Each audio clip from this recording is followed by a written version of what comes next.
Hey everyone, and welcome. Today, we're going to dive into a chapter of American history that, well, you probably didn't get in school. It's a story about the very DNA of American democracy, but with a source code that's totally unexpected. So let me ask you something. What if I told you that the blueprint for the United States government, its structure, its principles, even the Bill of Rights, wasn't just cooked up in Philadelphia in 1787? What if it had already been road-tested, refined, and practiced for over 60 years in private rooms all across the colonies? That's the wild idea we're digging into today. So our story doesn't start with Jefferson or Washington. It starts with a guy you've almost certainly never heard of, Daniel Coxe. Now, his family once had a royal land grant for a huge chunk of North America. But his real legacy isn't about land. It's about an idea he published decades before anyone was even thinking about revolution. Get this. In 1722, in a book that was basically a travel brochure to get people to move to the colonies, Coxe lays out this incredible plan.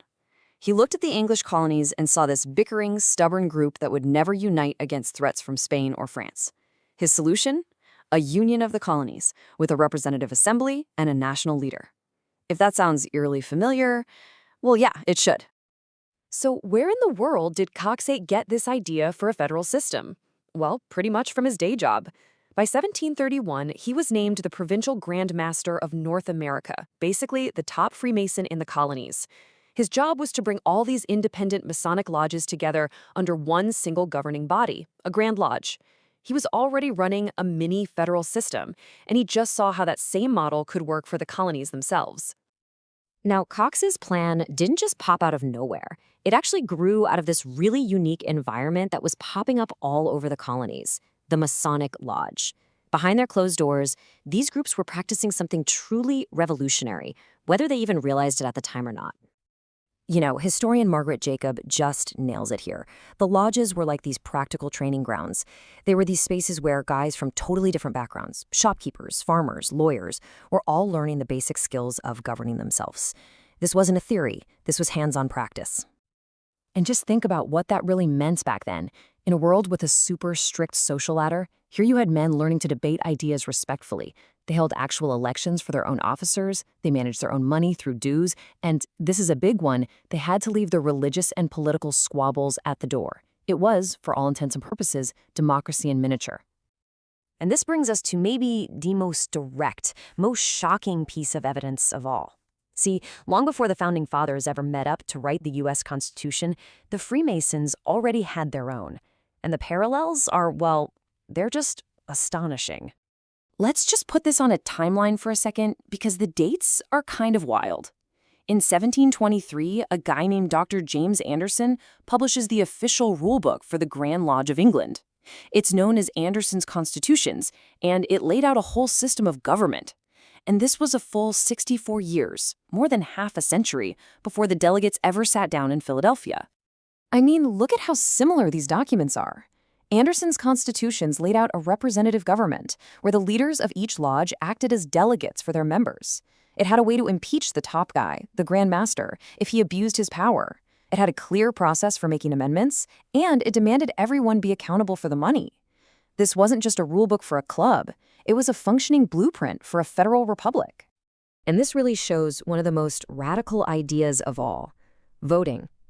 The founders, they loved to study ancient Greece and Rome. But the classical world was no democracy in our sense. In Athens, maybe 10% of people could vote. In Rome, the system was rigged to keep the rich in power. But inside a Masonic lodge, one man, one vote, period. The vote of a wealthy landowner counted for the exact same as the vote of a blacksmith. That was a total game changer. All right, so that's the structure of government. But what about the philosophy? What about the big ideas? Let's turn to the Bill of Rights. Because the core freedoms that Americans cherish in the First Amendment, well, they had a very clear precedent inside the lodge. You have to remember that in the 1700s, separating church and state was a pretty much unthinkable concept. In Britain and the colonies, you had laws like the Test Act, which forced public officials to be part of the Church of England. Other faiths faced all sorts of legal discrimination. But Anderson's constitutions took this radical turn. It said that Masons only had to believe in a higher power and what it called that religion in which all men agree. and it specifically told them to leave their particular opinions to themselves. And here's why that's so important. The founders knew that religious tolerance could actually work on a national scale because many of them had already seen it work for decades inside their own lodges.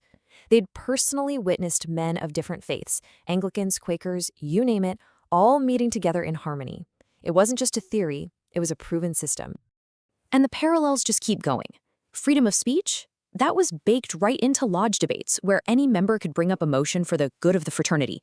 The right to assemble? Well, in Europe, governments were literally arresting Masons, so the simple freedom to belong to a private group was a huge deal. And the right to petition was basically mirrored in the way lodges allowed members to bring issues before the group. So, if this influence was so direct, so profound, why isn't it a bigger part of the story we tell about America's founding? And that's a question that really gets to the heart of how we choose to remember our own history. These weren't just abstract ideas for them, they were practical tools. During a really heated debate at the Constitutional Convention, an old Benjamin Franklin stood up and reminded all the delegates of the need for harmony and union. He was directly pulling a core Masonic lesson symbolized by the trowel, a tool for spreading the cement of brotherly love. He was using the philosophy of the lodge right there on the convention floor. And the guys in that room knew exactly what he was talking about. We know for a fact that at least 13 of the 39 men who signed the Constitution were confirmed Freemasons, including Washington and Franklin. And honestly, that number is probably higher, since a lot of the old lodge records are lost to history. And yet, despite all of this, if you pick up most books on the American Revolution, Freemasonry gets a passing mention, if that. It's treated like this curious little footnote, maybe a quick note about Washington's inauguration Bible, while its massive role as a real-world laboratory for democracy is almost totally ignored. And that leaves us with this one final, fascinating question. We've seen the deep parallels in government, in voting, in the First Amendment. These weren't just theories to the founders. This was decades of hands-on practice. So if the model for the United States was tested, proven, and hiding in plain sight this whole time, why on earth has this powerful influence become just a footnote in our history?